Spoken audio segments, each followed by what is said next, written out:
सभी को जय जिनेन्द्र। आज मैं इस तथ्य पर विचार करना चाहती हूँ कि आखिर शासन नायक महावीर स्वामी के होते हुए कांजी भाई को सिमंदर स्वामी की बार बार स्मरण क्यों करना पड़ा, क्यों बार बार वो उन्हीं की याद करते हैं और उनको जगह जगह सिमंदर स्वामी के मंदिर निर्मित कराने पड़े, जबकि शासन नायक महावीर स्वामी को छोड़कर, हमारे वर्तमान शासन नायक को छोड़कर सिमंदर स्वामी के जगह जगह मंदिर बनाने का क्या औचित्य था। इस पर विचार करने की आज में तो सोचना ये है कि उनको बार बार सिमंदर स्वामी के समोसरण की याद क्यों आती है। वो उसमें ये दर्शाने की कोशिश रहती है उनकी कि इस वक्त सिमंदर स्वामी के दिव्यधनी में जब कुंद आचार्य आए थे तब मैं वहां पे था उपस्थित और चंपा बहन भी वहां उपस्थित थी। इसी को दर्शाने के लिए और स्मरण कराने के लिए बार बार सबको कि ताकि वो भावी तीर्थंकर होने वाले हैं सूर्य कीर्ति, इस बात को जनता को बार बार स्मरण कराने की दृष्टि से ही उनको बार बार दिन रात वो समोसरण सिमंदर स्वामी का ही दिखता था और इसीलिए उन्होंने जगह जगह मंदिर निर्मित करवाए। आखिर उसमें उद्देश्य तो उनका वही रहा होगा कि वो जाति स्मरण बता सके कि चंपा बहन को जो जाति स्मरण हुआ है और उन्हें जो जाति स्मरण हो रहा है वो बिल्कुल सही है, उसमें कहीं झूठ नहीं है। इसीलिए वो बार बार समोसरण बताते हैं और उसमें अपना दृश्य बताते हैं। तो कहने का तात्पर्य है कि सूर्य कीर्ति जो तीर्थंकर वो बोल रहे हैं कि भावी तीर्थंकर बताया चंपा बहन ने कि उनको जाति स्मरण हुआ है कि वहां पर सिमंदर स्वामी ने घोषणा की थी अपनी दिव्य ध्वनि में कि ये कांजी के लिए, कि कांजी भाई के लिए कि ये भावी तीर्थंकर होंगे सूर्य कीर्ति नाम के। तो कहना ये और ये जाति स्मरण चंपा बहन ने बताया है अपने उस समय का।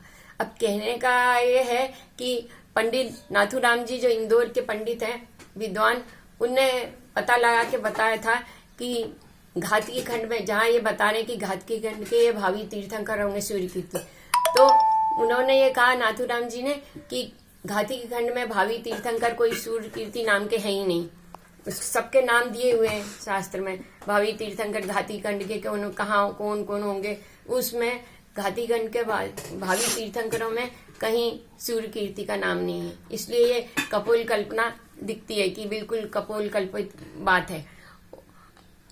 चंपा बहन ने उनके लिए जाति स्मरण में ये बताया कि वो भावी तीर्थंकर हैं, इसीलिए कांजी भाई ने चंपा बहन के लिए धन्य अवतार नाम दिया उनको कि उनका अवतार धन्य है, जो भी उनके चरण धोकर भी पी ले तो उसको सम्यक की प्राप्ति हो जाती है। दोनों ने एक दूसरे की तारीफ की है, वो ऊंट गधे वाली बात है। तो मेरा कहना यह है कि बार बार जो समोसरण की केवल उनको सिमंदर स्वामी ही दिखाई पड़ते हैं और को तो कोई है ही नहीं। और कुंद आचार्य के लिए भी ये कहा जाता है कि वो विदेश क्षेत्र में गए थे। इसमें भी ये भी जनश्रुति है, इसको भी सत्य नहीं माना जा सकता। क्योंकि पंचम काल में कोई भी देवता लोग आते नहीं। ये एक नियम है कि पंचम काल में देवता ऊपर से आते नहीं, इसलिए देवता लोग उनको लेके जा नहीं सकते। दूसरी बात, रिद्धि बताई जाती है तो पंचम काल में कोई रिद्धियां नहीं होती। आप अपन स्वयं देख रहे हैं, पंचम काल में किसी प्रकार की ऐसी रिद्धि नहीं होती है कि विदेश क्षेत्र चले जाए। इसलिए ये तो सोचने के लिए है और सत्यता इसमें है कि नहीं है ये क्योंकि आगम में नहीं लिखा है कहीं। ये तो अपने मन की है, जिसको जैसा समझना हो सोच सकता है। ये कुंद आचार्य ने स्वयं ने भी कहीं जिक्र नहीं किया। यदि वो गए होते तो कभी तो अपने साहित्य में कहीं जिक्र करते कि मैं वहां गया था। उन्होंने कभी उनको सम्मानी होकर सिमंदर स्वामी के लिए 2 शब्द कहीं लिखे होते, उनने तो कहीं नहीं लिखा। उनने तो अपने गुरु भद्रबाबू कौन से उनके जो गुरु थे उनका ही उन्होंने जगह जगह उल्लेख किया है। उन्होंने कहीं सिमंदर स्वामी का उल्लेख नहीं किया है कि मैं सिमंदर स्वामी से दिव्य ध्वनि सुनकर आया हूँ और वह बता रहा हूँ। अब रहा सवाल, ये बार बार कहते हैं कांजी भाई कि मैं जो बताता हूँ कुंद आचार्य वहां सुन के आया हूँ, मैं भी दिव्य ध्वनि में जो सुन के आया हूँ उसी आधार पे यहाँ बताता हूँ और मैं नई बातें बता रहा हूँ जो पहले किसी को पता नहीं थी। तो पहले किसी को पता नहीं थी, अब ये बता रहे हैं, तो क्या महावीर स्वामी को बहुत सी बातें पता नहीं थी जो उन्होंने नहीं बताया। उनके सर्वज्ञता में कुछ कमी थी क्या, जो वो कुछ बताना भूल गए, वो ये वहां से सुन के आके और यहाँ बता रहे हैं? क्या वर्तमान शासन नायक महावीर स्वामी पूर्ण रूप से सर्वज्ञ नहीं थे, जो इनको वहां की वाणी ये बता रहे हैं? और ये भी बोल रहे हैं साथ में कि मैं वहां की वाणी पहले जो बताया नहीं गया वो मैं अब बता रहा हूं। तो जो आर्य परंपरावादी जो मुनिराज है उनमें खलबली मच रही है। क्यों? क्योंकि उनकी सब क्रियाकांड जो है उड़ जाएंगे इस सोच से कि हमारे सब आय क्रियाकांड जो है मिथ्या घोषित हो जाएंगे। ऐसा सोच के उनके सब मुनिराजों के खलबली मच गई है। इस तरह की जो मिथ्या बातें करते रहे हैं और अपनी मिथ्या बातों को सत्य करने के लिए हमेशा उन्होंने सिमंदर भगवान का ही सहारा लिया। जबकि वर्तमान शासन नायक को छोड़कर क्या सिमंदर स्वामी का मंदिर बनवाए जाने और उनकी ही उपासना करना, क्या हमारे शासन नायक महावीर स्वामी के प्रति हमारा सम्मान को ठेस नहीं लगती क्या? भगवान को तो कोई ठेस नहीं है, क्या भगवान को कोई फर्क नहीं पड़ता, लेकिन हमको तो ऐसा महसूस होता ना कि वर्तमान शासन नायक महावीर स्वामी को छोड़ के किसी अन्य को इतना महिमामंडित करना, यानी हमारे महावीर स्वामी जो शासन नायक है उनका सम्मान को ठेस पहुंचा रहे हैं, सम्मान को अब कर रहे हैं। मेरा कहना यही है कि जो समोशरण और सिमंदर स्वामी के समोशरण की वो जगह जगह रचना भी बताते हैं, चित्र भी बनाए जाते हैं जगह जगह मंदिरों में, तो वो यही घोषित करने की उनकी भावना रहती कि मैं भावी तीर्थंकर हूँ। और उनको ऐसा महसूस भी होता था कि मैं भावी तीर्थंकर हूँ। भले ही उनमें चतुर्थ गुणस्थानी होने की भी योग्यता नहीं थी, लेकिन उनके मन में इस तरह का जो भ्रम था, उस भ्रम को उन्होंने घोषित भी किया और कुछ वर्ग ने उनके इस भ्रमाने में आए और इस बात को माना भी।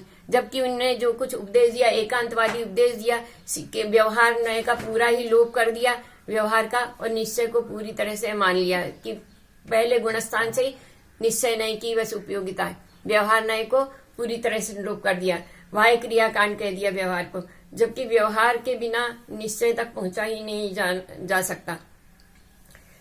आज के इसमें मैं बस यही कहना चाहती थी कि समोशरण जो लगाया है, उन्होंने जगह जगह मंदिर बनवाए हैं, वो अपनी मिथ्या कपोल कल्पना को पुष्ट करने के लिए ही और अपने को भावी तीर्थंकर घोषित करने के इच्छा से ही उन्होंने जगह जगह बनवाए हैं। और हमारे महावीर स्वामी को के नहीं बना, वो चाहते तो प्रथम तो उनको महावीर स्वामी की मूर्ति मंदिर बनवाने चाहिए थे, फिर भले ही वो सिमंदर स्वामी का भी बनाते तो कोई बात नहीं थी। यहाँ पर जो विद्यमान शासन नायक हैं उनको तो छोड़ दिया, वो विदेह क्षेत्र यहाँ पे बैठे हुए विदेह क्षेत्र के भगवान की मंदिर बनवाने का क्या उपयोग था? उसका कारण यही रहा, समझ में आता है कि उनको अपने को महिमा मंडित करना था। नाम सिमंदर स्वामी का लगाया है, लेकिन स्वयं को महिमा मंडित करना था कि मैं भावी तीर्थंकर हूँ। अपनी मूर्तियां भी इसलिए बनवा दी, वो स्वयं को महिमा मंडित करने के लिए इस तरह के कार्य होते रहे जो सामान्य जनता नहीं समझ पाती हो। एक वर्ग तो समझ रहा है, एक वर्ग नहीं समझ रहा है। जो नहीं समझ रहा है उसको भी समझना चाहिए कि ये क्या सत्यता है और क्या असत्यता है। जब तक इसका निर्णय नहीं करेंगे तब तक कुछ नहीं हो सकता। ठीक है, मैं अब अपनी बात को यहीं समाप्त करती हूँ, बाद में। जय जिनेन्द्र।